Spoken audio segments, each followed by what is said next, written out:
What's good, YouTubers and YouTubettes? This is JBsports back again with another one. Pound for pound #1 boxer Terrence Bud Crawford, who holds the WBO welterweight title, is slated to fight again in October of 2021. He met with his promoter and CEO of Top Rank Boxing, Bob Arum. They discussed several options for his upcoming fights. I'm hearing that the #1 option on their list is Custio Clayton, who's ranked #4 in the WBO. That's a very interesting matchup. Now, I don't think he could beat Terrence Bud Crawford. His activity rate is not good enough, and he just doesn't have enough pop on his punches. And I think what Terrence Crawford's going to do is he's going to be in an attack mode. He's going to try to walk the guy down, and he's going to try to put pressure on him. He's going to try to get Custio Clayton into a firefight, knowing that he's the guy that has the more heavier hands. Now, Custio Clayton was last seen in the ring fighting, who was it, Sergey Lipinets? Fight that many people thought he won. It ended up being a draw. You know, his record is 18-0-1. That was actually my first time watching him fight. He's a very good boxer. But to me, he had his chances to pretty much separate himself from Sergey Lipinets in that fight. But he didn't want to do it. He didn't want to let his hands go enough to separate himself. He was kind of, at peace, I guess, with himself, fighting the style of fight he fought with. He fought off the back foot. He was able to basically outpoint him. He was able to basically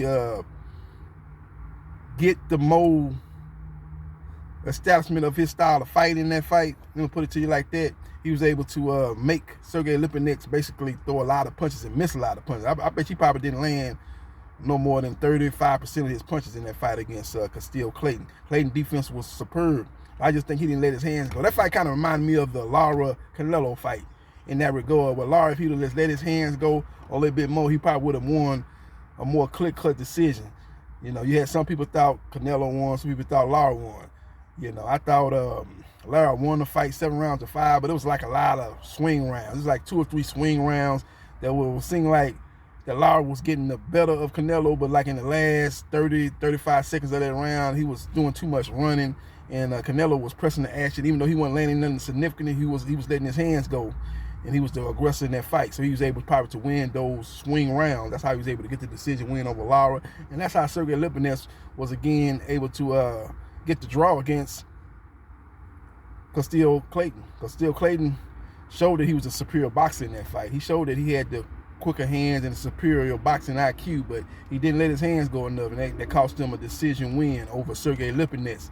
Now, only thing I would say about this fight is a lot of people don't know who Custio Clayton is.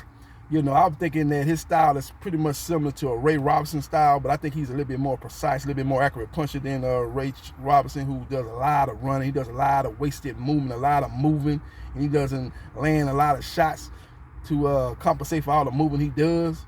He's just doing a lot of movement. He's basically sticking up the joint. That's what he did against Avis Kalilakis. But he does have a prior history with Terrence Bud Crawford.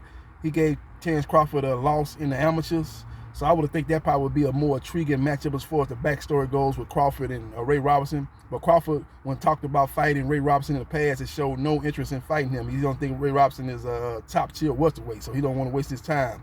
So I think he'll be much more receptive to a matchup with a Custio Clayton, who in my opinion probably is a top 10 welterweight in the welterweight division. You can't say the same for Ray Robinson. So we will see what happens, and we will see what transpires. As far as the matchup goes, I just think the power and the doggedness of Terrence Crawford, who's willing to maybe catch a couple of shots to get off his own shots, which he knows he's on a knockout streak, and I think he's gonna close the show with Custio Clayton. I think he's gonna catch up with him in the second half of that fight, and I think he stops Custio Clayton in the 9th round. Now, that's what I'm hearing is the possible matchup, the more likely matchup for Terrence Bud Crawford in October of 2021. Now, his name has been prominently mentioned with a matchup between him and Sean Showtime Porter. Sean Porter is in negotiations to fight a rematch with Keith One-Time Thurman. That fight could take place in the fall of 2021, somewhere around September, October time frame. That fight could take place. So he's out the picture, and he was out the picture even before he was in negotiation, as he was bumped from #1 to #2 in the WBO. Him and Terrence Crawford, as far as the negotiations, never got up off the ground and running.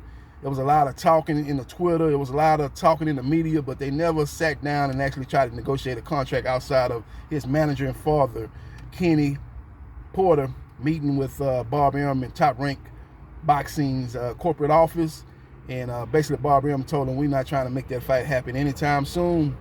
They were saying, when talked about a number for the fight to take place between Porter and Crawford, Bob Arum basically told him, we're not prepared at this time to make an offer for Sean Showtime Porter.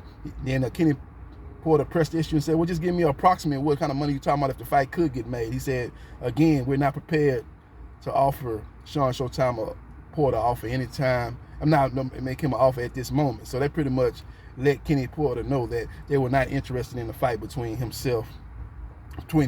son, and Terrence Bud Crawford. Now, Virgil Ortiz is #1 in the WBO, but I don't think he's going to take that fight next. It said that he's in pretty much got a fight done. They just basically dotting the I's and crossing the T's.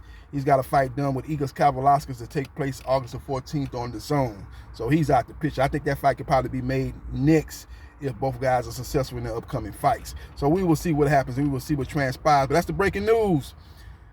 Terrence Bud Crawford will return to action on October 2021. And the front runner for the matchup is Custio Clayton, #4 in the WBO. And then a second possibility is Steve McKinnon, who's ranked in the top 10 in the WBO. He's 20-0 with only 2 knockouts. He's promoted by promoter Eddie Hearn, signed him recently. So I think that's going to make it kind of hard for this fight to go down, because right now Eddie Hearn and Bob Arum are at war with each other, and I don't think they're in any kind of hurry anytime soon to meet up and try to negotiate a fight. You know, because we know what happened in the past with the AJ Fury fiasco, a fight that was talked about and publicized, that it was very close to happening, very close to coming to fruition, never came and happened. As the fight fell apart due to the arbitration ruling that Fury had to fight Deontay Wilder for a 3rd time. So we will see what happens. We will see what transpires. But hit the like button if you like the content of this video, and subscribe to JB Sports, the man, the myth, the legend. And I holla.